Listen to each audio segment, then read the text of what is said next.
कि किसी विषय का धर्मोपदेश करना और उस उपदेश का मंत्र होना, ये दोनों एक बात नहीं है।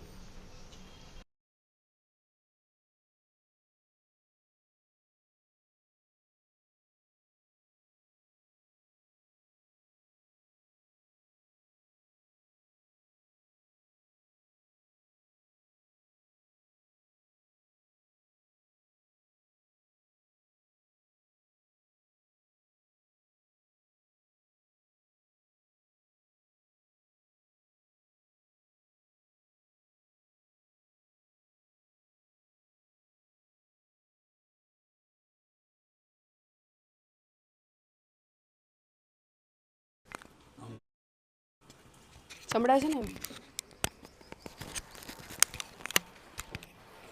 तो अब यहाँ पुरुषोत्तम जी ये विचार उपस्थित कर रहे हैं कि किसी विषय के उपदेश को हम कर्तव्य के रूप में या धर्म के रूप में शास्त्र से डिराइव करें, इसमें कोई आपत्ति नहीं है, परंतु प्रत्येक उपदेश मंत्र रूप नहीं हो सकता है, क्योंकि ऐसा कह देने पर अव्यवस्था होती है।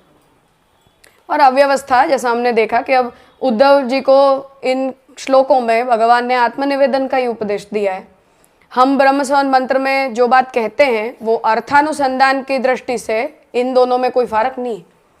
हम भी ठाकुर जी को यही विज्ञप्ति करते हैं और भगवान यही आज्ञा कर रहे हैं। परंतु अगर भगवान के इन उपदेशों को हम मंत्र रूप कह देते हैं तो आत्मनिवेदित दीक्षा लेने की कोई जरूरत ही नहीं है। जो भी व्यक्ति भगवान के इन वाक्यों का पाठ कर ले या उन्हें सुन ले वो स्वतः दीक्षित हो गया। तो ऐसा कर लेने से अव्यवस्था हो जाती है। तो उपदेश से कर्तव्य जरूर आता है, परंतु वो उपदेश मंत्र नहीं हो सकता है। तो कर्तव्य हम समझ लें अपना भगवद वाक्यों से, पर मंत्रोपदेश तो हमें फिर उसकी प्रक्रिया के अनुसार अलग से गुरु के पास से अधिकारी होकर ही लेना पड़ता है। उस विषय को अब यहाँ पुरुषोत्तम जी स्पष्ट करना चाह रहे हैं कि मंत्र और कर्तव्योपदेश इन दोनों को हमें कैसे अलग समझना चाहिए और कैसे एक समझना चाहिए। तो अब यहाँ उस विषय को उपस्थित कर रहे हैं कि इति ही जैमिनीय तंत्रेतल लक्षणम। तो ऊह का लक्षण आपने यहाँ हमें बताया। सच स्वयं अमंत्रोपी, अर्थात कि अब ये भगवान का जो उपदेश है वो मंत्र नहीं है, अमंत्र है। हम इसे आत्मनिवेदन मंत्र है ये या ये शरण मंत्र है ऐसा हम नहीं कहते हैं। तो सच स्वयं अमंत्रोपी स्वघटित वाक्यस्य, पर भगवान ने उसे अपने में घटित किया है कि ये मैं आत्मनिवेदन का धर्म किसके प्रति बता रहा हूं? मेरे प्रति, कि तुम मेरे प्रति शरणागत हो, तुम मेरे प्रति आत्मनिवेदित हो। तो अमंत्रोपी, वो मंत्र रूप नहीं है, भगवद उपदेश ये मंत्र रूप नहीं है, फिर भी स्वघटित वाक्यस्य, भगवान ने उसे अपने में घटित किया है। उद्धव जी और अर्जुन के प्रति जो दोनों ही वाक्य भगवान ने कहे, जिन्हें यहाँ पुरुषोत्तम जी ने उद्धृत किए, वो भगवान ने स्वघटित अपने में उन वाक्यों को घटित किया है। तो स्वघटित वाक्यस्य मंत्रत्व निर्वाहक एव, पर हम जो मंत्र दीक्षा ग्रहण करते हैं उसके मंत्रत्व के निर्वाहक तो भगवान के यही उपदेश है, करते हैं। इसका अर्थ न तो विघटक, इसलिए वो मंत्र का विघटन नहीं होता है। कहने का अर्थ यह है कि हमने महाप्रभु जी को जो भगवान ने आत्मनिवेदन मंत्र दिया उससे हम सब दीक्षित हैं। उस मंत्रोपदेश को हमने XYZ गुरु से सुना है, प्रक्रिया से सुना है, आपवादिक स्थितियों में बिना प्रक्रिया सुना है, जो भी स्थिति हो जिसकी भी, पर हमने उस आत्मनिवेदन मंत्र को सुना है। अब महाप्रभु जी से जो मंत्र हमें मिला उसमें मंत्रत्व आता क्यों है? उसमें हम मंत्रत्व का स्वीकार क्यों करते हैं?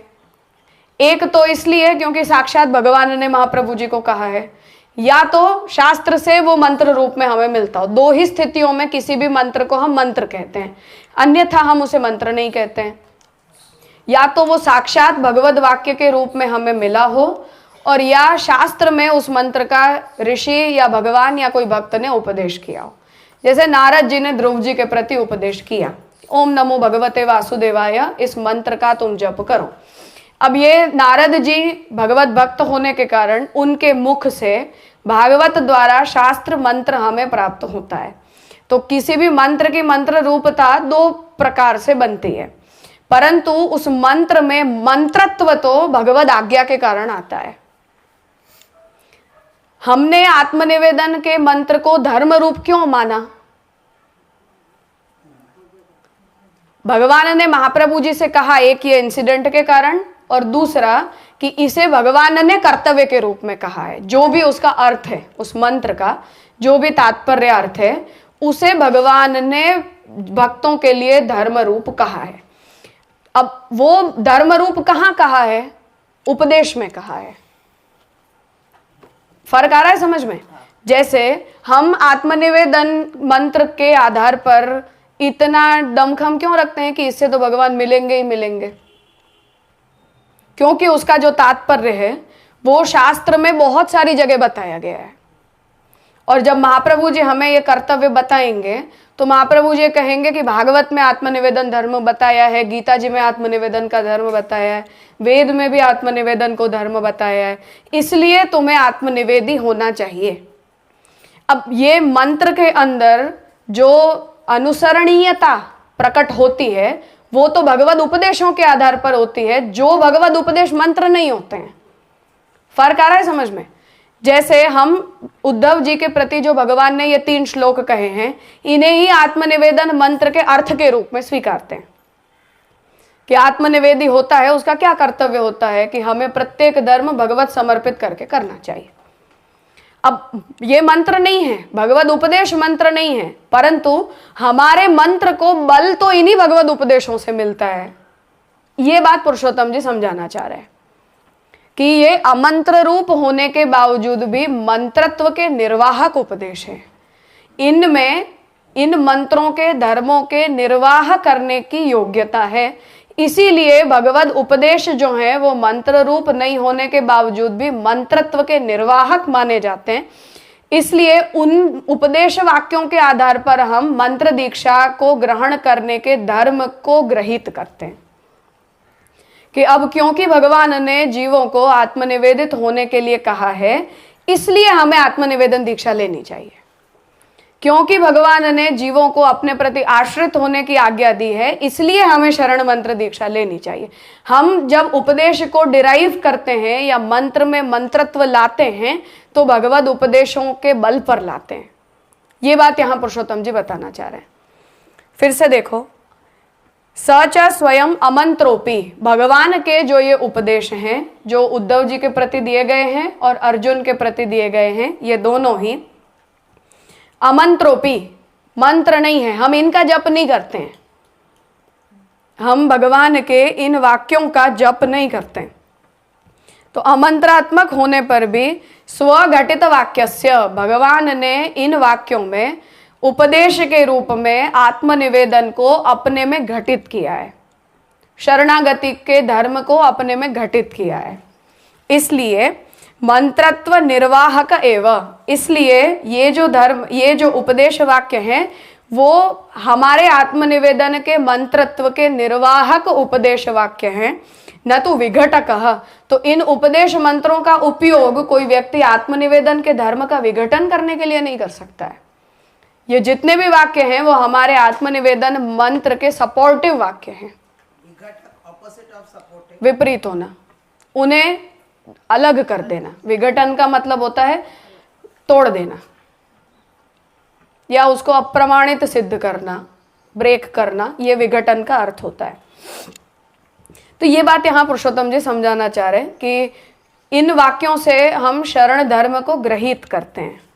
जैसे कोई जो व्यक्ति ने अभी तक दीक्षा नहीं ली है, उसे हम दीक्षा ग्रहण के लिए प्रेरित कैसे करेंगे?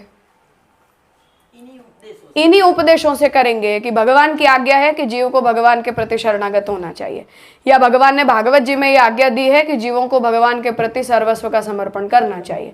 तो उपदेश हैं, परंतु यही उपदेश मंत्रत्व के निर्वाहक हैं। इसलिए ये उपदेश रूप होने पर भी इनका जो प्रामाण्य है वो हम मंत्रत्व के निर्वाहक वचनों के रूप में कर रहे हैं। ऐसा पुरुषोत्तम जी यहां बताना चाह रहे हैं। स्पष्ट है? ठीक है। अन्यथा वरना क्या होगा, सूर्याय जुष्टम निर्वपामि इत्यादौ अपि तथात्वापत्तेः श्रुतौ अग्नये इत्येव पाठात्। पुरुषोत्तम जी यहाँ शास्त्रीय प्रक्रिया का उदाहरण दे रहे हैं कि श्रुति के अंदर सूर्याय जुष्टम निर्वपामि, ये तैत्तरीय संहिता का वाक्य है। अब यहाँ जब हमें ब्राह्मण ग्रंथ में इसका उपयोग बताया जाता है तो वहां सूर्य पद के स्थान पर अग्नि शब्द का प्रयोग किया गया है, अग्नये।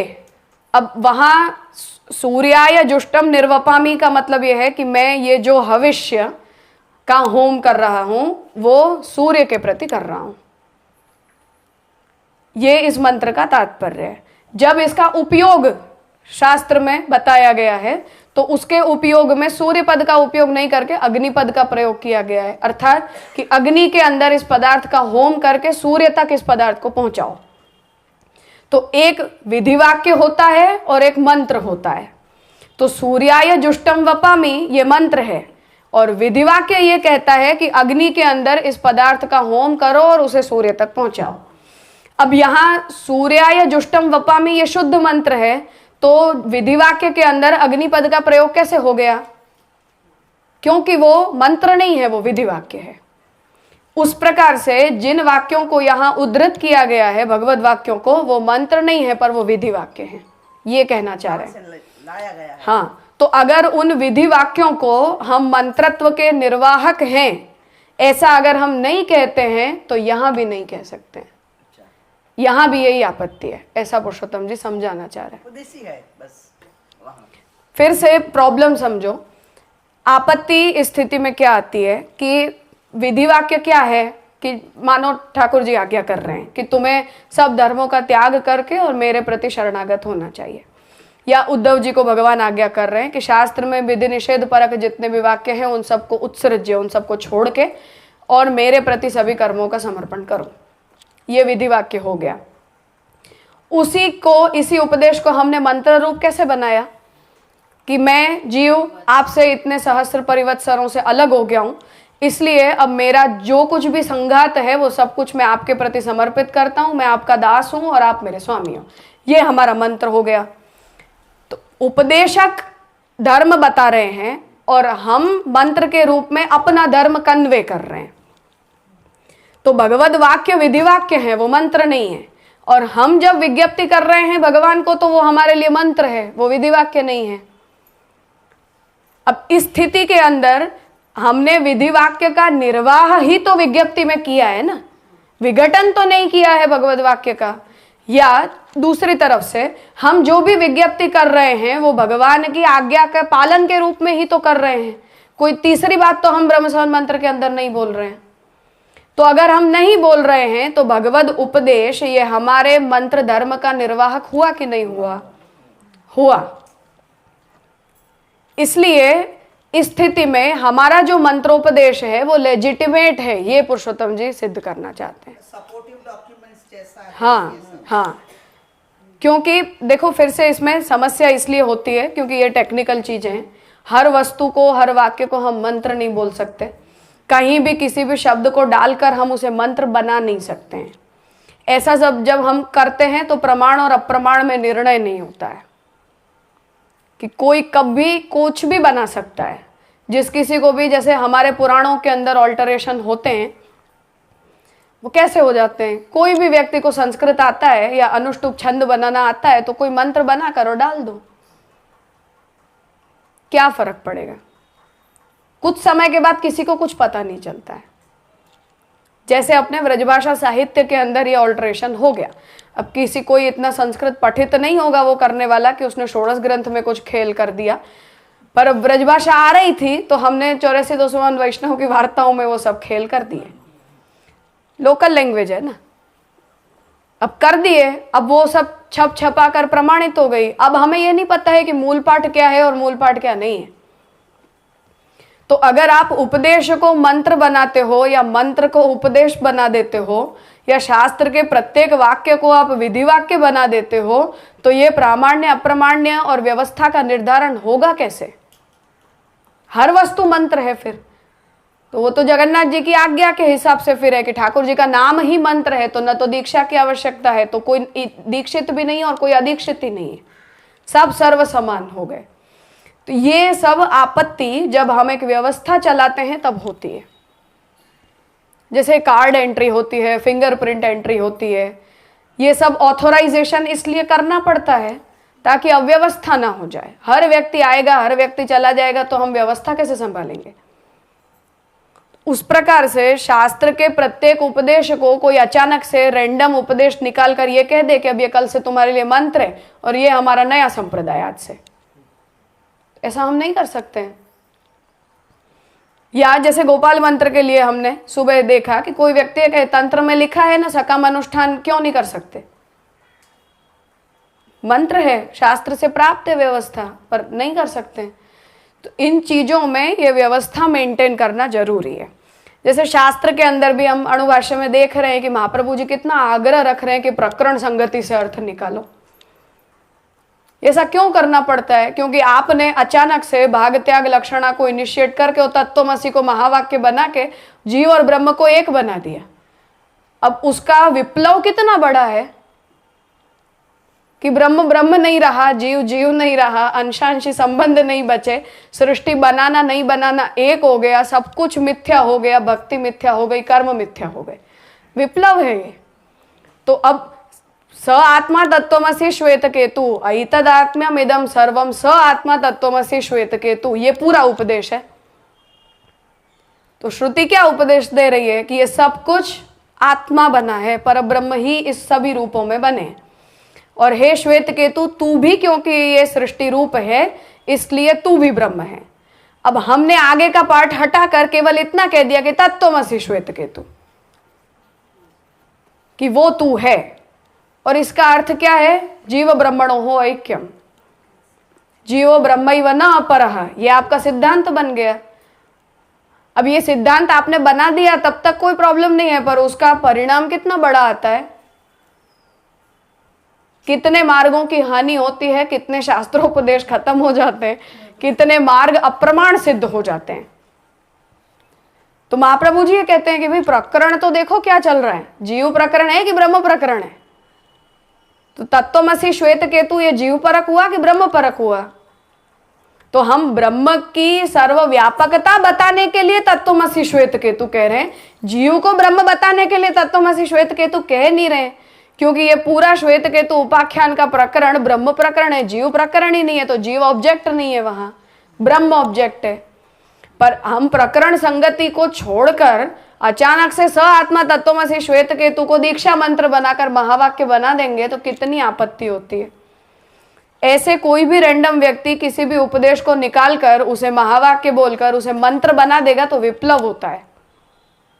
इसलिए पुरुषोत्तम जी ये क्लैरिफिकेशन दे रहे हैं अपनी तरफ से कि हम आत्मनिवेदन मंत्र दीक्षा, क्योंकि इसके ऊपर हमारा पूरा जीवन और ये नहीं आगे के भी सब जीवन निर्भर करते हैं। तो हमने वो मंत्र बोलकर अगर अपने गले में कंठी पहन ली तो ये कोई छोटी घटना नहीं है, बहुत बड़ी घटना है जीवन की।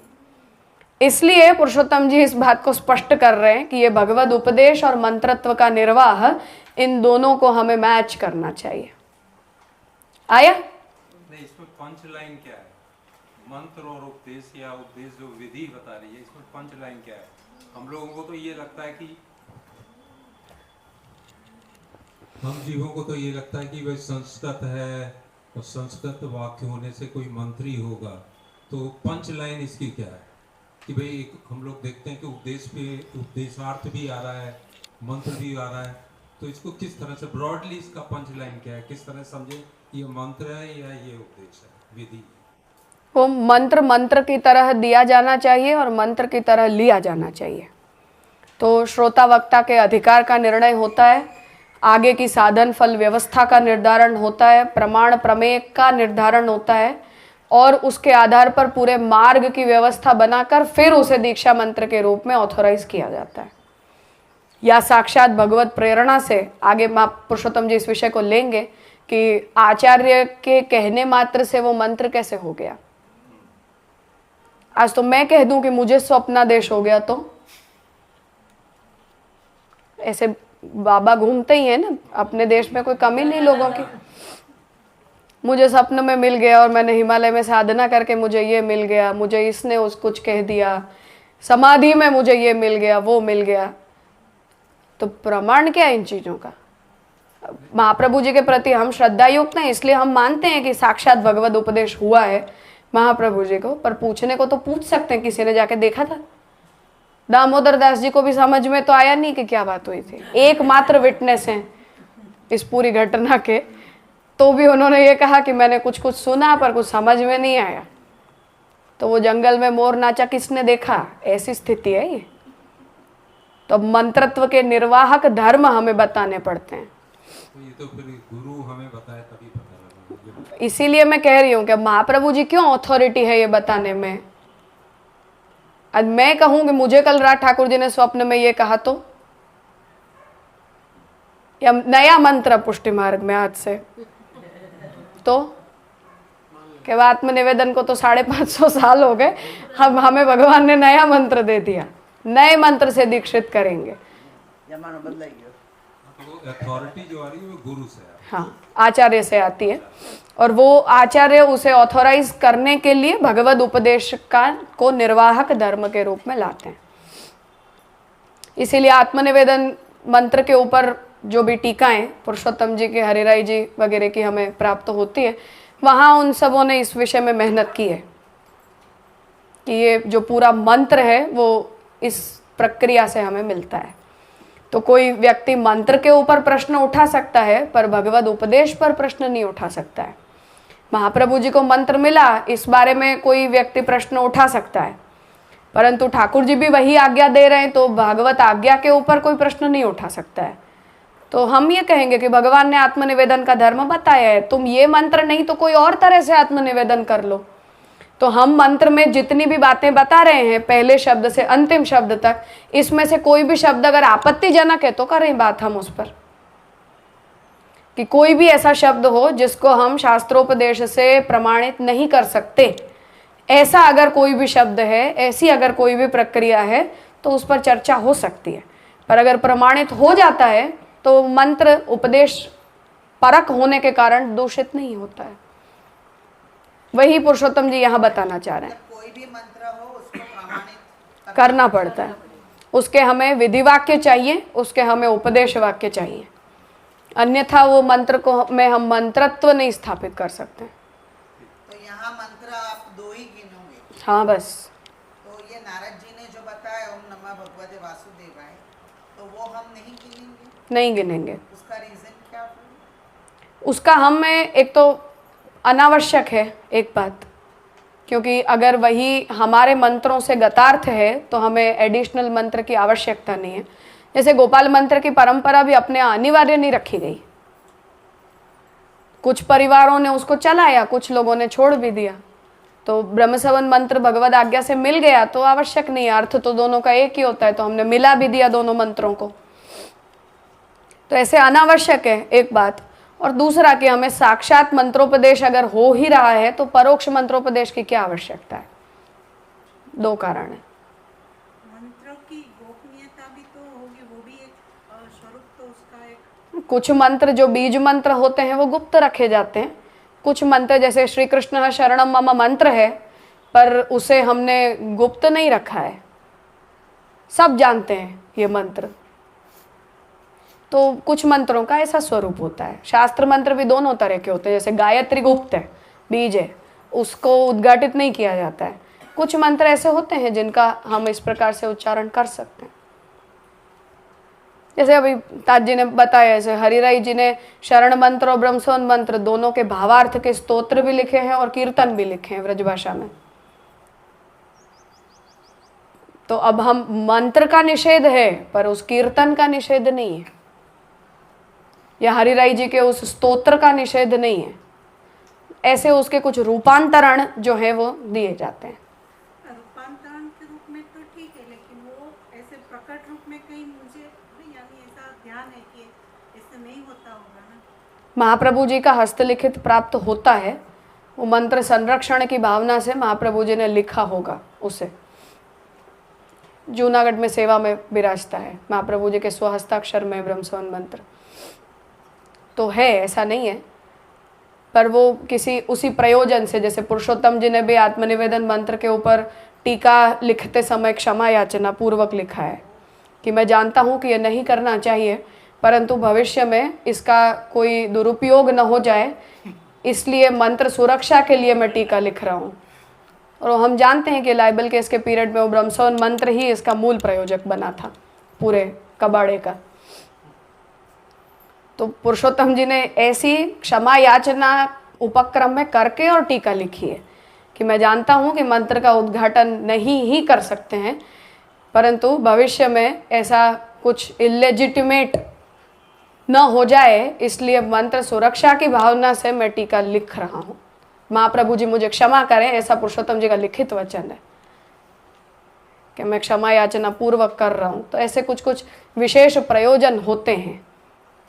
महाप्रभु जी ने भी जिन लोगों को स्वरूप सेवा नहीं पधराई, उन्हें हस्ताक्षर के रूप में मंत्र पधराया हो, ऐसा परंपरा से इस लेखन के बारे में माना जाता है कि ठाकुर जी की स्वरूप सेवा के स्थान पर जैसे हम वस्त्र सेवा पधराते हैं या ठाकुर जी के अंगराग वगैरह की भी सेवा अपने यहाँ होती है, श्रीअंग से वड़े किए हुए चंदन की भी अपने यहाँ सेवा होती है, उस प्रकार से ब्रह्मसवन मंत्र को लिखकर और सेवा के लिए महाप्रभु जी ने पधराया है, ऐसा इस प्रसंग के कारण माना जाता है, क्योंकि महाप्रभु जी के हस्ताक्षर में लिखित है मंत्र पूरा। पर वो ऐसे सब ये जब प्रश्न होते हैं, कोई एक शब्द जोड़ दे और कोई एक शब्द निकाल दे, ऐसे सब करतब हों, तब इन चीज़ों की आवश्यकता पड़ जाती है। बाकी कोई प्रयोजन नहीं है। बाकी ये बात स्पष्ट है कि हमें उसे गुप्त ही रखना चाहिए, पर जो भी ऐसा छोटा मोटा उद्घाटन होता है वो ऐसे विशेष प्रयोजनों से होता है। और कुछ मंत्रों में ऐसी गोपनीयता नहीं भी रखी जाती है, तो अष्टाक्षर मंत्र को महाप्रभु जी ने गुप्त नहीं भी रखा है। मुझसे रिसेंटली एक जगन्नाथ जी के वैष्णव ने पूछा था कि अष्टाक्षर मंत्र का जप करने के लिए दीक्षा जरूरी है। तब मैं खुद भी सोच रही थी कि क्या जवाब देना चाहिए इसका। वो पुष्टि मार्गी नहीं है, पर अष्टाक्षर मंत्र पता है, अर्थ पता है कि ठाकुर जी के प्रति हम शरणागति की भावना कर रहे हैं, तो हम उसे मना तो नहीं कर सकते कि तुम जप मत करो। तो मैंने काका से पूछा था कि क्या जवाब देना, तो काका ने कहा ऐसा जवाब दो कि निषेध नहीं है। अब विधान है ऐसा बोलने से भी हम फंसते, तो निषेध नहीं है ऐसा कहना पड़ता है। तो ये कुछ ऐसे मंत्र होते हैं, ठीक है, ठाकुर जी के प्रति शरणागति की भावना से करे तो करे। मार्गायित नहीं है वो प्रक्रिया। पर अब किसी ने अष्टाक्षर मंत्र तो हम ऐसे भी बोलते ही हैं, तो किसी ने सुन लिया और उसके मन में ऐसी प्रेरणा हो गई तो हम मना थोड़ी कर सकते। भगवत भक्त है तो करे, ऐसी चीजें हैं ये। शास्त्र में ऐसे ओम नमो भगवते वासुदेवाय, ये भी ऐसा ही मंत्र है। यद्यपि ओमकार के उच्चारण को लेकर इस बारे में थोड़ा सा विवाद जरूर है। ओमकार प्रणव है, इसलिए गायत्री दीक्षित ही ओमकार का उच्चारण कर सकता है। तो ये जो शिव पंचाक्षर है उसके बारे में भी शैव तंत्रों का भी ऐसा ही विधान है कि जो द्विज होते हैं वो ओमकार पूर्वक शिव पंचाक्षर बोले, और अद्विज है वो ओमकार के अतिरिक्त शिव पंचाक्षर बोले। तो ये ओम नमो भगवते वासुदेवाय को लेकर भी, जप को लेकर खास करके और अनुष्ठान को लेकर कुछ ऐसे मत रखे जाते हैं। तो जो करते हैं उनके गुरु जो उन्हें आज्ञा दें, ऐसा उनके लिए धर्म है। गोपाल मंत्र की दीक्षा भी ओमकार पूर्वक और क्लीमकार पूर्वक दो तरह से दी जाती है चैतन्य संप्रदाय में। तो जो द्विज होते हैं उन्हें ओमकार पूर्वक गोपाल मंत्र दिया जाता है और अद्विजों को क्लीमकार पूर्वक दिया जाता है, तो अधिकारी भेद से। तो ये सब चीज़ें हैं शास्त्र में, उनके अपने अपने कुछ नीति नियम विधि निषेध होते हैं। अपने द्विजों को गोपाल मंत्र दीक्षा होती नहीं है, तो केवल द्विज मात्र को होती है, इसलिए क्लीमकार पूर्वक गोपाल मंत्र दीक्षा ग्रहण करने का अपने संप्रदाय में कोई प्रकार नहीं है। ओमकार पूर्वक ही होता है, एक ही प्रक्रिया से। ग्रहणकालीन दीक्षा होती है, ग्रहण के मध्यकाल में गोपाल मंत्र दीक्षा दी जाती है। मंत्र के बीज हैं ये सारे, जैसे श्री के कुछ अर्थ होते हैं, ऐसे ओम का अर्थ होता है, क्लीम का अर्थ होता है, तो ये ऐसे कुछ शब्द हैं जिनका उपयोग मंत्र में किया जाता है। ओम नमो भगवते ऐसा बोलने की जगह पर क्लीम ऐसा बोलना, ऐसा कुछ लोगों का मत है, सर्वव्यापक सिद्धांत नहीं है, क्योंकि ये मंत्र को किसी ने कभी मार्गायित नहीं किया है। पर कोई व्यक्ति उसका जप करने की वृत्ति प्रकट करे तब उसे क्या जवाब देना, ये विचारणीय है बस, कि वो ओमकार का उच्चारण करे या ना करे। वो जो पूछ रहा था वो भी ये मंत्र है तो इसलिए इसको बोलना चाहिए कि नहीं, इसी हिसाब से उसको इतना तो ज्ञान होगा तभी वो ऐसा अब सवाल ही नहीं है ना, इसीलिए मैं कह रही हूँ, अब ये पूछते हैं तब हमारी भी अक्कल चलती है कि हम इसे क्या बोले। हम हमें कॉमन उसको तो इतना है नॉलेज। वही मैं कह रही हूँ कि ऐसा पूछने वाला आता है तब अपनी बुद्धि चलती है कि अब अपना संप्रदाय इस बारे में क्या कहेगा। तो है ये चीजें ऐसी, मंत्र को मंत्र की तरह रखना भी पड़ता है थोड़ा। ये आपसे ने बताया ग्रहण के मध्य काल में, वो नहीं समझ में गोपाल मंत्र की दीक्षा ग्रहण के मध्य काल में होती है, ग्रहण काल के मध्य में दी मध्य में होती है। अशुद्ध नहीं, ग्रहण काल अपने यहाँ हर ग्रहण अशुद्ध नहीं होता है, सेवा के लिए अशुद्ध होता है, पर हम जप आदि सब कुछ करते हैं ग्रहण काल में, और वस्तुतः जप वगैरह के लिए ग्रहण काल सर्वोत्तम माना जाता है विधिवत शास्त्र के हिसाब से। विधिवत करते हैं। विधिवत करते हैं, ग्रहण में तो अशुद्धि होती है। नहीं होती है, कुछ चीजों के लिए अशुद्धि होती है, कुछ चीजों के लिए नहीं होती है। नहीं ऐसे नहीं, पर ये मंत्र लेके अब हम आत्मनिवेदन मंत्र का जप कैसे करें ग्रहण में?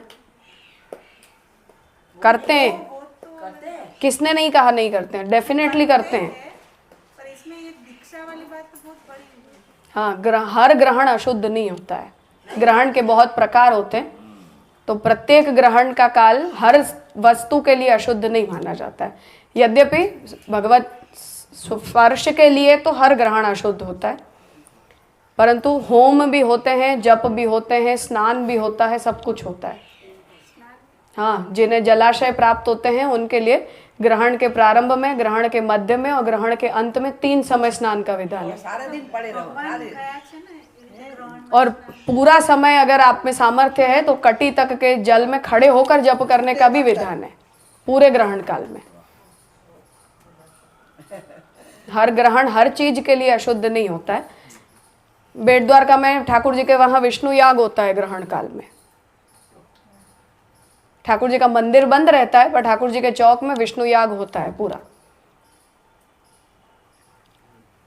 तो हर चीज के लिए सब कुछ ऐसा नहीं होता है।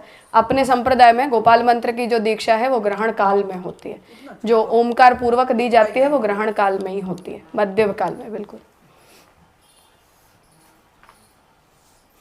नहीं गंभीर है, नहीं इतने छुपे रखे हैं सब शास्त्र, हर चीज को हम इतना वो नहीं कर सकते कर ना। सकते। ग्रहण में आत्मनिवेदन मंत्र बोला जा सकता है। 100% એના માટે રાજી થવું રુચિ છે। जप होता ही होता है। ठाकुर जी के सन्मुख बैठकर जप होता ही होता है। सौभाग्य છે ગ્રહણ भागवत का पाठ, गीता का पाठ, पुरुषोत्तम सहस्त्र नाम का पाठ, शरण मंत्र और आत्मनिवेदन मंत्र का जप ग्रहण से पहले स्नान करना चाहिए और उसके बाद ग्रहण काल में जप होता ही होता है। पर अब वो कॉटन वॉटन की जपमाला और ऐसा मतलब उसके जप के साधन नहीं होने चाहिए। शुद्ध पदार्थ से निर्मित हो तो ग्रहण काल में कोई स्पर्श से कोई आपत्ति नहीं होती। अपन तो जैसे अपने मार्ग में तो हम लोग सब नहाते ही है, सब पालते ही है, फिर भी हमको नहाना ही चाहिए ग्रहण आने से पहले। हाँ, ग्रहण काल से पूर्व हम जब सेवा में उपस्थित हों उससे पहले नहाना ही चाहिए। हाँ, ग्रहण काल से पहले स्नान वैसे भी होता है। अपरस का स्नान होता ही है ना, बल्टा वधु करवाना। પણ એ તો પહેલા वही ठाकुर जी के सेवा से पहले जो हम नहाते हैं वो ग्रहण से पूर्व का ही स्नान होता है। जो लोग सेवा नहीं करते हैं उन्हें बिल्कुल ग्रहण स्पर्श से पहले स्नान करना चाहिए। નથી સેવા કરતા તે તો जो लोग सेवा में ठाकुर जी को ग्रहण काल में न जगाते हों उन्हें भी स्नान करना चाहिए। દિવસે ગયા એમ ग्रहण पालने के समय से पूर्व स्नान विधान है। અને ગ્રહણ કાલ में प्रभु को न जगाए तो प्रभु कोड़े कोरी सब सफेदी रखे तो चले। यथा सामर्थ्य। अच्छी बात यह है कि जगाना चाहिए, नहीं है हमारा सामर्थ्य तो कोई बात नहीं, रात में आता है। कभी भी सामर्थ्य अनुसार है।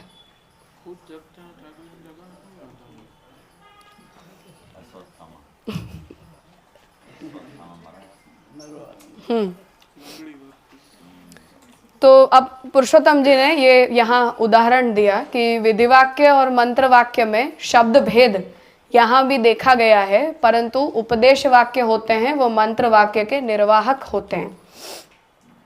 अब आगे दूसरी शंका उपस्थित कर रहे हैं। देखो मुख्य मंत्र आया, वो निर्वाहक बने। निर्वाहक है, उपदेश निर्वाहक है। न च शरण एव उपदेष्टव्ये। अब शरण मंत्र के लिए श्री कृष्ण शरणम मम ये कोई एक ही मंत्र है ऐसा नहीं है। तो दूसरे मंत्र को पूर्व पक्षी बताता है कि श्रीमन मुकुंद चरणौ सदा शरणम अहम प्रपद्ये। ये भी शास्त्र का बताया हुआ शरण मंत्र है। अब इसका अर्थ तो यही है, केवल ठाकुर जी के नाम में अंतर है, कृष्ण के स्थान पर मुकुंद पद का प्रयोग है। इति शरणागत गोपाल इति अष्टादशारणाष्टारणयोः अन्यतरः कुतः वा न आदृतः। तो कह रहे कि कुछ मंत्रों में पद संख्या को लेकर भी चीज़ें इंपॉर्टेंट शास्त्र में मानी गई हैं। तो जैसे हम पंचाक्षर बोलते हैं, अष्टाक्षर बोलते हैं, तो 8 अक्षर का मंत्र होना चाहिए, 5 अक्षर का मंत्र होना चाहिए, ये 18 अक्षर का मंत्र है। ऐसे अन्य भी हमारे पास शरणागति के जो मंत्र प्राप्त होते हैं वो शास्त्र में और भी मिल जाते हैं। जैसे यहाँ ये शरणागत गोपाल, ये सब गोपाल मंत्र के अंश हैं कुछ कुछ। तो वहाँ भी भगवान के अलग अलग नामों को बोलते हुए और मैं आपके प्रति शरणागत होता हूँ ऐसा ही बोला जाता है। तो अब ये भी कुछ 18 वर्ण के शरण मंत्र हैं, कुछ 8 वर्ण के शरण मंत्र हैं, कुछ अलग मंत्र में वर्ण संख्या के भेद से भी अन्य भी शरणागति के मंत्र शास्त्र में हमें मिलते हैं। तो पूर्व पक्ष ये पूछता है कि अन्य तरह कुतवा न आदृतः। तो आप शरण मंत्र का ही विधान करने वाले अन्य अन्य मंत्रों का आदर क्यों नहीं करते हो? उन मंत्रों को भी तो शरण मंत्र के रूप में ग्रहण किया जा सकता है। जैसे यहाँ ये मंत्र दिया, ऐसे और भी मंत्र मिलते हैं हमें। इति शंक्यम। तो इसे शंका के रूप में पूर्व पक्षी उपस्थित कर रहा है। तो उसे बता रहे हैं कि उपासना मार्गीयत्वात्, कि ये मंत्र उपासना मार्गीय है। श्रीमन मुकुंद चरणों नहीं करता।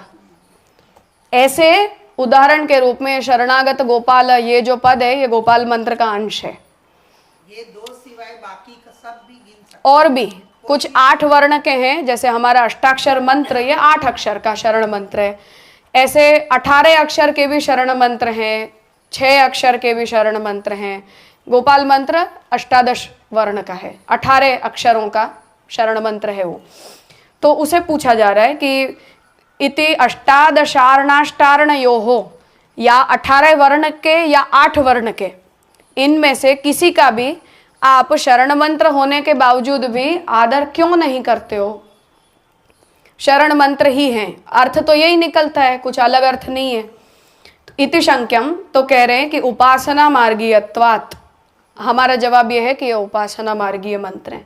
तो इन मंत्रों का जो प्रयोजन है वो पुरुषार्थ पर्यवसायी उपासना के लिए बताया गया है, और हम पुरुषार्थ पर्यवसायी उपासना नहीं करते हैं। तो अर्थ साम्य होने के बावजूद भी शास्त्र की व्यवस्था का भेद है। जैसे मुकुंद आया तो मोक्ष के लिए, तो वो पुरुषार्थ लक्ष्य ऐसा हो सकता है। तो शास्त्र जो है वो जब, जैसे हमें महाप्रभु जी ये कह रहे हैं कि अष्टाक्षर मंत्र का जप हमें क्यों करना। अब जब तक ये महाप्रभु जी के संप्रदाय का मंत्र है और महाप्रभु जी को मिला हुआ मंत्र है, यद्यपि लोकप्रिय है फिर भी महाप्रभु जी को मिला हुआ है, तो महाप्रभु जी का प्रयोजन और हमारे संप्रदाय का प्रयोजन इस विषय में स्पष्ट है कि हम निष्काम शरणागति के लिए इस मंत्र का उपयोग करते हैं। व्यवस्था है ये। अब कोई ये कहे कि मैं सकाम वृत्ति से भी इस मंत्र का उपयोग क्यों नहीं कर सकता, तो हम क्या कहेंगे? मंत्र प्रसिद्ध है, कोई व्यक्ति जप कर रहा है तो किस वृत्ति से कर रहा है हम तो नहीं जानते हैं, पर कोई मानो सकाम करने लग जाए और हमें पूछे कि हम सकाम करें तो हमें मना ही करना पड़ेगा ना। ऐसी बात पुरुषोत्तम जी बता रहे हैं कि ये शास्त्र से प्राप्त होता है, शरण परक है, परंतु उपासना मार्गीय मंत्र का प्रयोजन शास्त्र में बताया गया होने के कारण ये पुरुषार्थ पर्यवसायी है। इसलिए हम निष्काम और निर्गुण भक्ति मार्गी होने के कारण इस मंत्र का शरण गमन के हेतु से प्रयोग नहीं कर सकते। इन चार के लिए हाँ, ऐसे अन्य भी जो भी मंत्र हों उनकी प्रयोजकता शास्त्र से देखनी जरूरी है। कहने का अर्थ ये है किसी भी मंत्र का उपयोग कोई भी व्यक्ति कोई भी मन के विचार से नहीं करेगा, ऐसा व्यवस्था बनाए रखने के लिए। देखो उपदेश में मंत्र भेद हुआ, हाँ, विचार नहीं होगा, यही समस्या है उसमें। संप्रदाय की व्यवस्था, संप्रदाय का प्रियम्बल, हमारे अपने कुछ सिद्धांत, अपने सिद्धांत की कुछ व्यवस्था, इन सबको प्रोटेक्टेड रखने के लिए ये चीज़ें जरूरी हैं कि हमें उसे मना ही करना पड़ेगा कि ऐसा काम नहीं हो सकता है। वो जगन्नाथ जी के वैष्णव ने मुझसे पूछा, तब भी मैंने यही कहा था कि वैसे दीक्षित होकर करना ये अच्छी बात होती है, पर निष्काम भाव से करो तो आपत्ति नहीं है, पर सकाम तो नहीं ही कर सकते हैं। ऐसा हमें अपनी संप्रदाय की व्यवस्था को बनाए रखने के लिए करना पड़ता है, क्योंकि ये मंत्र महाप्रभु जी के मंत्र के रूप में इसकी प्रसिद्धि है। फिर उसका प्रभाव हमारे संप्रदाय और हमारे सिद्धांतों के ऊपर पड़ता है। अन्य लोग तो करते ही होंगे ना सब काम। पर हमसे कोई पूछे और हमें पता चले तो हमें उसे मना ही करना चाहिए कि नहीं किया जा सकता है। निष्काम भाव से कर सकते हैं, सकाम भाव से नहीं कर सकते। करे कि नहीं करे वो उनकी है। अब हमें पता ना चले तो एक अलग समस्या है, पर कोई हमसे पूछे तो हम सकाम प्रयोजन के लिए इसका उपयोग नहीं बता सकते, गैर पुष्टि मार्गी को भी नहीं बता सकते, क्योंकि वो मंत्र का अपना एक दायरा है और उसके ऊपर हमारा कॉपीराइट है। ये कोई किसी और आचार्य का कोई है, महाप्रभु जी को मिला है तो कोई और कैसे करेगा? तो इसके पहले था ही नहीं है। हाँ, नहीं था। अन्य शरण मंत्र थे तो ठाकुर जी ने महाप्रभु जी को दिया तो ये मंत्र हमारे लिए मंत्र हो गया। सवाल ही नहीं है, महाप्रभु जी के साथ एसोसिएटेड है 100%। इसीलिए मैं मधुराष्टकम को लेकर भी हमेशा ये बात कहती हूँ कि वो प्रसिद्ध हो गया उसका पाप है ये, परंतु अपने यहाँ मधुराष्टकम ब्रह्म संबंध के समान है और वो अपने यहाँ बहुत स्पष्ट प्रयोजन है कि अपने सेव्य की स्वरूप भावना के लिए ही किया जाता है। कितनी नाजुक बात है इनमें मधुराष्टकम की, कितनी।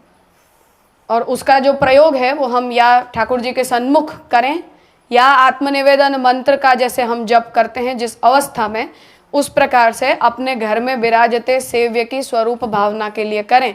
उसके अतिरिक्त मधुराष्टकम ब्रह्मसवन मंत्र के जितना गुप्त होना चाहिए था, पर अब उसका उद्घाटन जो हुआ है वो हम जानते हैं कि वो कैसे हुआ है। तब जो पुष्टि मार्गी वैष्णव होते हैं वो समझते हैं कि इसको स्टेज पे परफॉर्म करने से हम वैष्णव दिखते हैं, तो मधुराष्टकम का स्टेज परफॉर्मेंस होता है। अपने यहाँ वो बहुत ही ज़्यादा इंटीमेट है जितना ब्रह्मसवन मंत्र है। ब्रह्मसवन मंत्र में और मधुराष्टकम में अपने यहाँ कोई अंतर नहीं है, भावनात्मक रूप से कोई अंतर नहीं है। हाँ, तो ये बात यहाँ समझनी हमें चाहिए कि हर मंत्र जो होता है वो हर व्यक्ति के लिए, हर प्रयोजन से, हर मार्ग में, हर तरह से बोलने के लिए नहीं किया जा सकता है।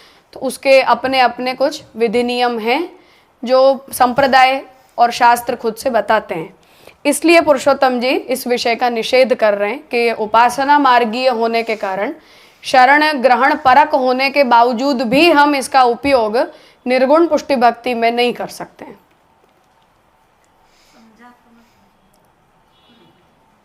क्या आपत्ति है? ये उपासना मार्गी वाला जो आप वचन बोलते हो ना, वो निर्गुण पुष्टि मार्गी के लिए है। ये टॉपिक समझ में समस्या देखो ये है कि मंत्र ये वाक्य शब्द नहीं है, मंत्र शब्द नहीं है। जैसा हम वो काशी के पंडित के बारे में सुनते हैं कि एक म्लेच्छ ने आकर और उनसे ये कहा कि मुझे गायत्री मंत्र बताओ, तो उन्होंने कहा कि आप अधिकारी नहीं हो, अद्विज हो, भाव बता सकता हूँ, मंत्र नहीं बता सकता। तो चला गया। फिर उसने किसी दूसरे पंडित को पैसा दे के और गायत्री मंत्र सुन लिया। फिर उसने इसको आकर बोला कि मैं बोल रहा हूँ ये गायत्री, आपने तो मुझे नहीं बताया था। तो उन्होंने कहा कि ये शब्द है, ये गायत्री नहीं है, क्योंकि तुम अनधिकारी हो, तो ये जो तुम्हारे मुंह से निकल रहे हैं ये शब्द हैं, पर ये गायत्री नहीं है। तो मंत्र शब्द नहीं होते हैं और सामान्य शब्द मंत्र नहीं होते हैं। तो हर मंत्र के शब्द हमें वैखरी जैसे शब्द लगते जरूर हैं, पर वो ऐसे होते नहीं है। शक्ति सामर्थ्य नहीं रहा है ना। ये सिद्धांत अपने यहाँ वेद मंत्रों के बारे में भी ऐसा ही माना गया है कि मैं अनधिकारी होकर अगर वेद मंत्र बोलती हूँ तो शब्द हैं, वो वेद मंत्र नहीं है। उसका बीज मेरे सामने उद्घाटित नहीं होता है, उसके तात्पर्य का उद्घाटन मेरी बुद्धि में कभी नहीं हो सकता है। हम अनधिकारी हैं उसके लिए। और वो वहाँ तक शब्द राशि को अपने यहाँ आदर दिया गया है कि पाणिनि अपने अष्टाध्यायी में ये लिखते हैं कि ये व्याकरण के जितने भी नियम हैं ये लौकिक भाषा के लिए हैं। वेद के कोई शब्द या वेद के कोई वाक्य अगर मेरे व्याकरण के नियम में घटित न होते हों तो मेरा सिद्धांत गलत है, पर वेद वाक्य में परिवर्तन नहीं हो सकता है। इसीलिए अपने यहाँ अष्टाध्यायी या पाणिनीय व्याकरण ये लौकिक भाषा का व्याकरण है और निघंटु जो है वो वेद का व्याकरण है। ये व्याकरण भी अपने यहाँ अलग अलग रखे गए कि वो एक चीज नहीं। तो वेद के शब्दों का अर्थ हम लौकिक व्याकरण और अमरकोश की दृष्टि से नहीं कर सकते। तो जो निर्वाहक है मंत्र का वहां से शक्ति आती है, वहां से आती है, धर्म से आती है, अधिकार से आती है, उपदेश के श्रवण की योग्यता से आती है, अनुष्ठान की प्रयोजकता से आती है, आचार्य की शक्ति से आती है और संप्रदाय की परंपरा से आती है। उसे हम हर किसी के लिए खुला नहीं छोड़ सकते हैं, अन्यथा अव्यवस्था होती है। कारण उसका यही है कि उससे अव्यवस्था होती है। दीदी शक्ति का संचरण नहीं समझ में आता है ना करके, हम ये समझ नहीं पाते हैं। जैसे शंकराचार्य जी ने ये कहा कि कोई व्यक्ति शम दमादि षटक संपत्ति से संपन्न हो, मुमुक्षु हो, चित्त शुद्ध हो, तो वो तत्वमसि का श्रवण करने मात्र से जीवन मुक्त है।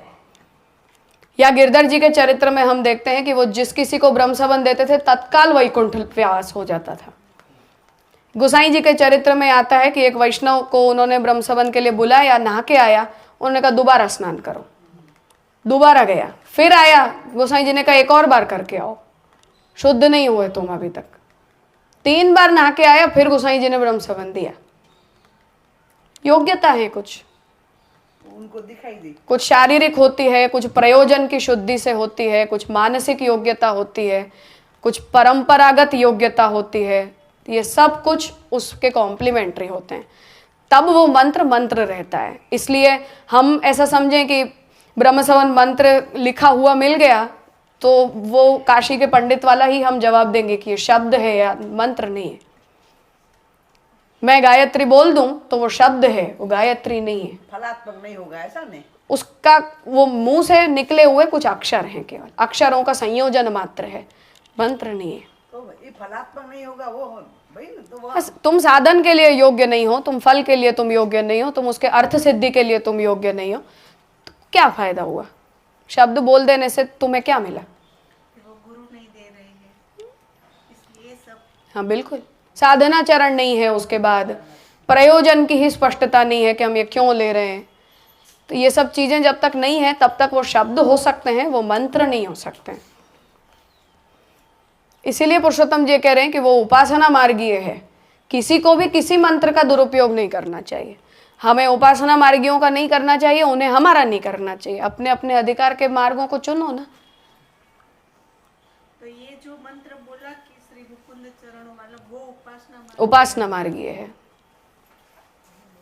और शरणागत गोपाल वाला जो मंत्र है वो 18 अक्षर का है वो भी, और ये मुकुंद चरण वाला है वो भी 18 दोनों। तो वो उसकी भी गोपनीयता इस तरह से ये जो मंत्र का आपने पूरा बोला, वो शरणागत गोपाल है, इसीलिए पुरुषोत्तम जी ने केवल शब्द मेंशन किया है। तो मंत्र उसका अर्थ है कि गुप्त रखने योग्य है। अब श्रीमन मुकुंद चरण ये मंत्र को लिखा है, अर्थात उस बारे में शास्त्र का ऐसा कोई विधि नियम नहीं होगा।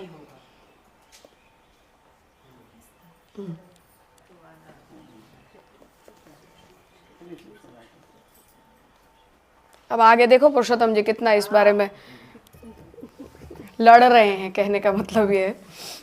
तो उपासना मार्गीयत्वात् इति उक्तम, उपासना मार्गीय होने से। ननु तदादरे को दोषः, अब हमने आदर कर दिया अर्थात बोल दिया तो क्या हुआ, हम उपासना मार्गी हो गए। अब हमने भी पढ़ लिया, मानो कोई को अच्छा लग रहा है तो, जैसे मधुराष्टकम अच्छा लग रहा है तो जिन्होंने भी पॉपुलर किया है उन्हें ज़्यादा अच्छा लग रहा है ना। अब महाप्रभु जी केवल मधुराष्टकम के लिए फेमस हैं दुनिया में, कि मधुराष्टकम वल्लभाचार्य जी की कृति है। पंडित जसराज जी ने कितना फेमस कर दिया। हाँ, सुब्बुलक्ष्मी ने भी गाया। अब ये तो ए ग्रेड आर्टिस्ट हैं तो वो गाएंगे तो प्रसिद्ध होना ही है, फिर तब हो गया। पर वो शब्द हैं, फिर मंत्र नहीं है, उनका भाव नहीं है, उसका कोई प्रयोजकता नहीं है। हाँ अभ्यास करना पड़ा भी जैसे मधुरा तक आते, वही तो मैं कह रही हूँ। अब ये सब ये पॉपुलैरिटी का पाप है। अब ऐसे हमने कर दिया होता तो ब्रह्मसोन मंत्र भी कभी छपा हुआ मिलेगा हमें। करने भी आ जाता कितनी देर लगती है आज की प्रिंट मीडिया में, कितनी देर लगती है? हो भी जाएगा ना। हाँ, कुछ का घुमा दो उसको। अभी लाइबल केस के लिए अब आर्य समाजियों के ग्रंथों में लिखा हुआ ही है ब्रह्मसोन मंत्र, किसी को देखना हो तो। दयानंद सरस्वती ने लिखा ही है, स्पष्ट लिखा है, पूरा मंत्र ही लिखा है, तो सही।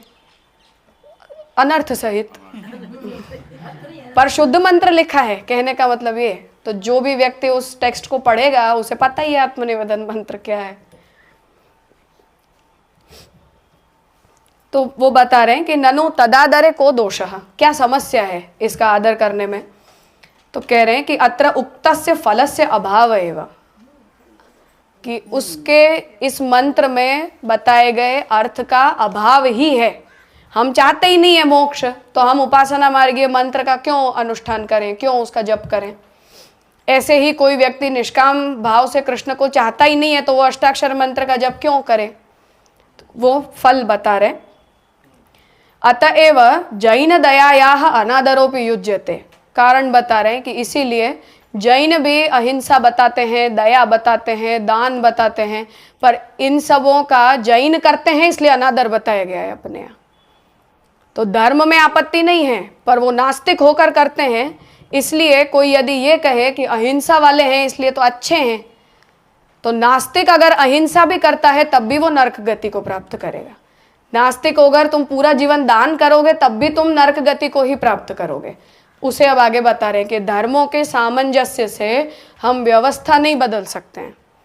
कोई जैन है, उसको वो अहिंसा कर रहा है, वो दया रख रहा है, वो दान कर रहा है, तपस्या कर रहा है, इन्हें हम सात्विक गुणों के रूप में घटित नहीं कर सकते, क्योंकि उसका सबसे बड़ा अंधन तमस ये है कि वो नास्तिक है। तो उसके जितने भी सात्विक धर्म हैं वो सब उसी तमस का पार्ट बनते हैं, इसलिए उनकी नरक गति होती है। उन्हें उन सात्विक धर्मों का अनुसरण करने पर भी कोई पुण्य फल नहीं होता है, ये कह रहे हैं। का अनादर किया कि उनके धर्म का अनादर? दोनों का। तो वो धर्म तो हम भी गिनते ही है ना। कौन गिनते हैं? अक्षर में नहीं आते हैं। पर वही कह रहे हैं कि हम ये कहें कि वो भी तो अच्छे धर्म कर रहे हैं। ऐसे मंत्रों के संबंध में बात हो रही है कि मंत्र तो मंत्र ही है ना, सकाम निष्काम से क्या फर्क है। इसलिए ये बात कह रहे हैं कि अहिंसा तो अहिंसा ही है, चाहे हम करें चाहे वो करें। नहीं, दया वो सब तो हम भी मानते ही हैं। फिर वही बात है, यही कहना चाह रहे हैं कि प्रयोजन क्या है। तो उसमें भी प्रयोजन होने हाँ, सवाल ही नहीं है, सवाल ही नहीं है। कोई जैन ये कहे कि मैं नास्तिक हूं तो क्या हो गया, मैंने अपने जीवन में इतने सत्कर्म किए हैं, उनका पुण्य कहाँ? तो शास्त्र कहेगा कि तुम नरक के अधिकारी हो, पुण्य की बात ही मत करो यहाँ। तो ये जो गुण जैसे क्वालिटीज है दया एक्सेट्रा, वो भी बिना प्रयोजन के हम करें तो वो बराबर। और ये अहिंसा नास्तिक होके करे तो उनका कोई प्रयोजन, नरक फल है केवल, और कोई फल की चर्चा ही नहीं है। सब तो बहुत पहली बार आज सुन रहे हैं। वो बराबर है, नास्तिक है, लेकिन उनके गुण की तो प्रशंसा होती है। ब्रॉड कैटेगरी तो अरे हम करते हैं, वही तो मैं कह रही हूँ। नहीं गुण है वो। मेजर ब्रैकेट क्या है आपका? नास्तिक होना। महाप्रभु जी जैनों से सीधे मुंह बात भी नहीं करते थे कभी, मध्यस्थी रख के जैन से चर्चा करते थे, नास्तिकों से नहीं बात होती है कभी। महाप्रभु जी के चरित्र में ही आता है, एक मध्यस्थ रखते थे बीच में और अपनी बात उससे कहते थे, वो जैन से कहता था, जैन अपनी बात मध्यस्थ से कहते थे और वो महाप्रभु जी से कहता था। और महाप्रभु जी ने वहां तक ये आज्ञा है कि तुम्हारे पीछे पागल हाथी भी दौड़ता हो तो कुचल के मर जाओ, पर जैन मंदिर में पैर मत रखो। इतना स्पष्ट है विधान अपने यहाँ इस बारे में, क्योंकि वो नास्तिक हैं। कैसा भी हो पर आस्तिक हो तो आदरणीय है। जो ईश्वर का उच्छेद करता हो वो कभी भी हमसे संबंधी नहीं हो सकता है। तो इतना स्पष्ट है हम इस विषय में। तो नास्तिकता ये महापातककारी वृत्ति है। तो सबसे बड़ा पाप नास्तिक होना होता है। इसमें जैन के में इसमें ये भी आता है ना कि वो महाभारत की कृष्ण ने लड़ाई करी तो 80,000 साल तक आपका कृष्ण नरक में, ये भी आता है। तो उससे क्लियर हो जाता है कि वो तो नास्तिक नहीं, सर्वथा ही ईश्वर का स्वीकार नहीं करते हैं वो लोग। ठाकुर जी का नहीं करते, ऐसा नहीं, किसी का ही नहीं करते हैं। तो नास्तिक होना ये महापातककारी वृत्ति है। इसलिए इतना बड़ा पातक करके आप चाहे कितने पुण्य धर्म करते हो वो प्रशंसनीय नहीं हो सकते हैं। वो किसका मंदिर करते हैं? तीर्थंकरों का, मुक्त जीवों का, मुक्त जीवों का। यानी कि राजा वो लोग करते अट्ठाई वगैरह ये सब करते तो कोई वो है ही नहीं। पाप है, केवल उनका पूरा जीवन पाप है और नरक ही एकमात्र गति है, कोई शंका ही नहीं है इस बारे में। कोई नहीं कह सके बात। देखो आगे उसके लिए पुरुषोत्तम जी वचन भी दे रहे कि अन्यथा ब्रह्मचर्यम अहिंसांच अपरिग्रहंच सत्यंच यत्नेन संरक्षेत। तो ये हमें भी धर्म बताए गए कि ब्रह्मचर्य, अहिंसा, अपरिग्रह, सत्य का यत्न पूर्वक संरक्षण करना चाहिए। ये धर्म वो लोग भी करते हैं। इति श्रुति छायायाः तत्रापि शक्य वचनत्वात्। अन्यथा हम अगर ऐसे मार्गों में ऐसी घालमेल को अगर हम मानते हो तो श्रुति निर्दिष्ट जो ये धर्म है उनकी छाया का स्वीकार हमें जैनों में भी करना पड़ेगा।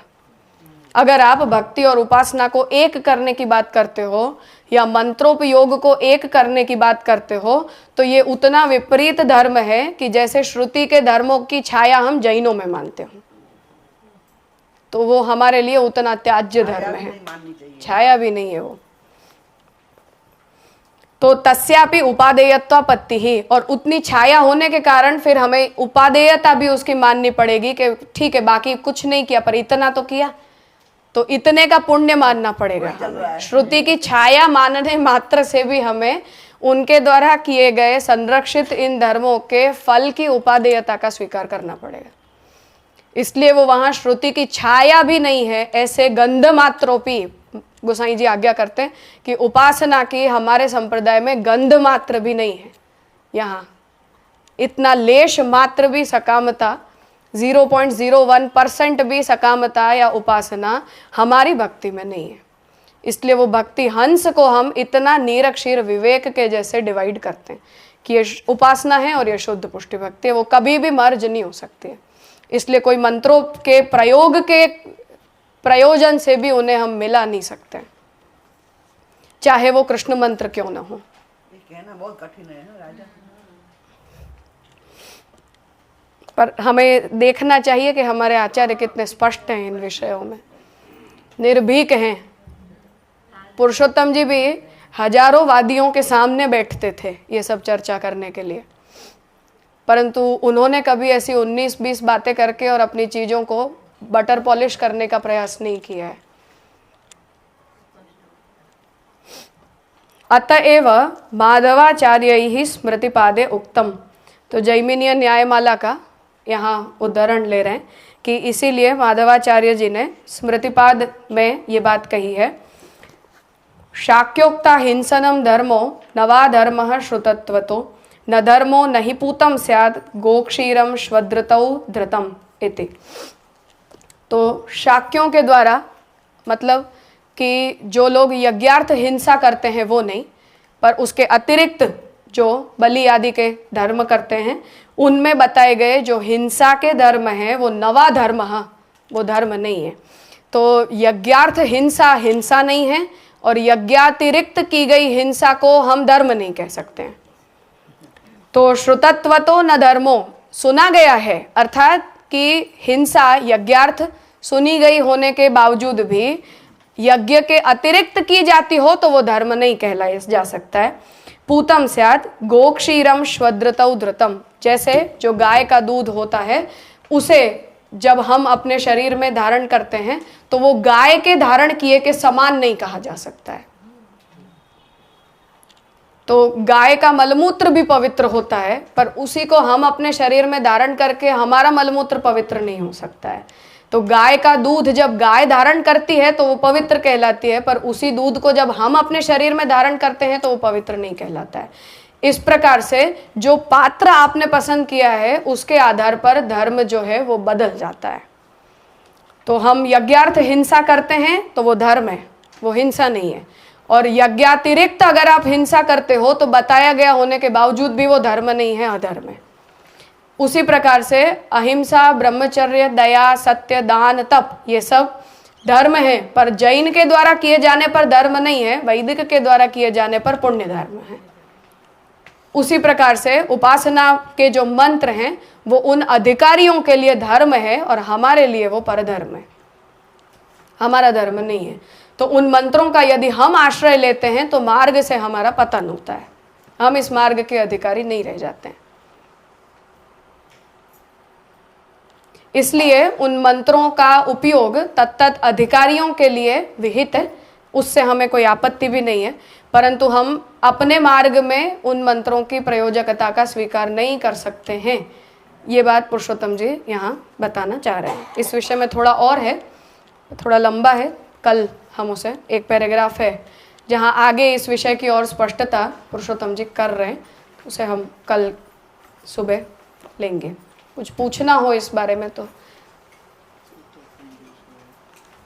जो हवा ही चली गई क्या? मतलब इसमें जो आपने ने अभी बताया, इसको एक वाक्य में कहना हो मंत्र का और उसका, तो मंत्र का प्री सपोजिशन है कि भगवत उपदेश होगा उसका। हाँ, मंत्र है तो उसका प्री सपोजिशन है कि भगवत उपदेश उसके लिए होगा, तब वो मंत्र हो रहा है। या साक्षात भगवद उपदेश हो और या फिर वो शास्त्र विहित हो।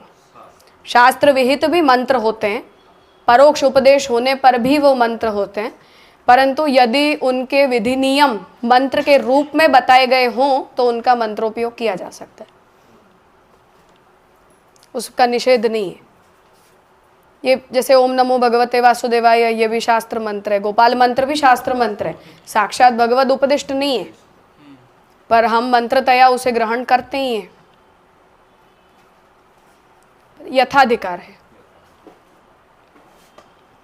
राजा, इसमें ऐसा भी समझ सकते हैं ना कि जो मार्ग का है वो मंत्र उसी के लिए है और दूसरे के लिए वो मंत्र उसकी अधिकारी, वो अधर्म कहलाता है, क्या कहलाता है? परधर्म कहलाता है, क्योंकि वो मेरे लिए मेरा धर्म नहीं है, उसका धर्म है।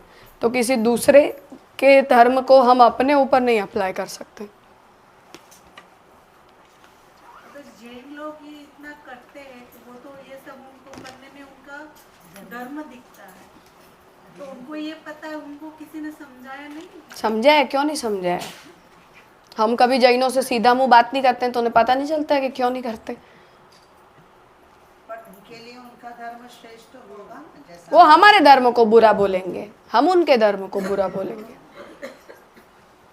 वो तो कहते हैं ना कि आप सब लोग खाए पीने भगवान में भी नर्क में, आप भी नर्क में, भोगवादी और खाए पीने हम उन्हें कह देते हैं तो हिसाब ठीक है ना दोनों का। आप तो छाप भोगवादी नीचे नहीं बनी जिनसे, तो खाली આપણે बाकी જે हजू तो मंदिर हो ये पूरू એ રીતે કહીએ છીએ नहीं, बौद्ध भी जैनों को बुरा बोलते हैं, जैन बौद्धों को बुरा बोलते हैं, वो हमें बुरा बोलते हैं, हम उन्हें बुरा बोलते हैं। जैनों में खुद में कितने किसका है वो म्लेच्छ उन्हें बुरा बोलते हैं, वो म्लेच्छों को बुरा बोलते हैं। तो सब परस्पर एक दूसरे के मतों का खंडन तो करते ही हैं ना। तो ऐसा नहीं है कि उनके साथ हमारी कोई चर्चा नहीं हुई है कभी, होती आई है, अब भी होती है। होती है अभी भी। हाँ, क्यों नहीं होती है? वर्ल्ड रिलीजियस कॉन्फ्रेंस में क्या होता है, आके बैठते ही हैं ना। हाँ, तो चर्चा करने में कुछ बुरा नहीं है, काटो एक दूसरे की, ठीक है, वो तो खंडन मंडन करना, ये तो विद्वानों के लिए मोद प्रमोद का विषय होता है। शास्त्र कहता है कि यही तो विद्वानों का एंटरटेनमेंट है। शरद बाबा का एक बार पुरुषोत्तम भाई की फैक्ट्री पर प्रवचन था, तो वहाँ पर जे ने परिचय बताया था कि लोगों को ऐसा लगता है कि मनुष्य खुद धर्म की खोज कर रहा है, लेकिन धर्म ठाकुर जी अलग अलग प्रकार से खुद के पैगंबर भिजवा करके अलग अलग भाषा के अलग अलग आज्ञा को मानने वाले लोगों के लिए ठाकुर जी के लिए कोई भाषा नहीं है, उनके लिए कोई भाषा नहीं है, उनके लिए कोई धर्म नहीं है, लेकिन जो आदमी जैसी भाषा समझेगा उसके लिए वैसा धर्म बताते हैं। और हर एक आदमी का पैगंबर यही बोलता है कि ये बात मेरे को भगवान ने बोला और भगवान ने मेरे अलावा किसी को नहीं बोला, मैं जो बोल रहा हूँ सबसे सच्चा बोलता हूँ, सही बात, मेरी बात सुनना। तो किसी को भगवान ने डरा के किया है, ऐसा भगवान उसको डराएगा कि तू ये मेरी आज्ञा नहीं मानेगा तो दुनिया जल जाने वाली है, पूरा प्रलय आ जाने वाला है। अभी मेरे को कोई तो भी ऐसा मूर्ख मिल गया था, अगर भगवान का खौफ नहीं रहेगा ना तो प्रेम नहीं हो सकता। मतलब तेरी मम्मी तेरे से बहुत डर रही थी ना, तेरे को बड़ा कर दिया, तेरा मम्मी पापा तेरे से डर रहा, तो उन लोगों को प्रेम मालूम ही नहीं है। जो ठाकुर जी का अपने को प्रेम की भाषा में एक पुष्टि मार्गीय जीव है कि जिसको कुछ भी नहीं चाहिए, एकदम बिल्कुल एकदम तुम कुछ भी अपेक्षा मत करो फिर भी तुम भक्ति करो, तो ऐसा उपासना वाले को समझ में नहीं आ सकता कि भाई उसको तो चाहिए, कुछ तो चाहिए उसको, तो धर्म अर्थ काम मोक्ष कुछ तो भी प्राप्ति करना है उसको। पुष्टि मार्गी में भाई सब कुछ तेरी मनोकामना पूरी हो गई, अभी तू सुखी है, तू ज्ञानी है, अब तेरे को करना है तो तू भक्ति कर। तो हर एक के लिए अलग परिभाषा है और हर एक का पैगंबर ये बोलता है मेरे भगवान ने बोला, मैं सच्ची बोलता हूँ। वो यहूदी का भी गुरु ऐसे ही बोलेगा, मुसलमान का भी गुरु ऐसे ही बोलेगा, क्रिश्चियन का भी गुरु ऐसे ही बोलेगा, महाप्रभु जी भी ऐसे ही बोलेगा। अब तुम्हारी बुद्धि जो बोले तो तुमको ऐसा लगता है भाई महाप्रभु जी सच्ची बोलते, तो ठीक है सच्ची बोलते हो, अब तुमको नहीं लगता नहीं महाप्रभु जी सच्ची नहीं बोलते, तो तुम्हारी बुद्धि। तो ठाकुर जी ने तो सबके लिए एक एक पैगंबर भिजवाया, अब जो जैसा जीव जिसका अधिकार जैसा वैसा। मेरे को वो पुरुषोत्तम भाई के वहाँ पर फैक्ट्री पे बोला तो मेरे को बराबर है। सही बात, जैन के वहाँ तो यही बात कर रहे थे। सब हर जीव अपना अपना अधिकार लेकर आता है। अब ठाकुर जी ने स्वयं, अब जैनों के भी ऋषभ देव जी अपने यहाँ अवतार ही हैं भगवान के, उनके वहाँ वो तीर्थंकर हैं, वो भी भगवद अवतार हैं, बुद्ध भी भगवद अवतार हैं। हम उनकी अवतार रूपता का थोड़ी निषेध करते हैं, पर उन अवतारों का प्रयोजन कुछ और है। भगवान वहाँ कुछ और ही मार्ग प्रकट करवाने की इच्छा से ऐसे रूपों को प्रकट करते हैं, ठीक है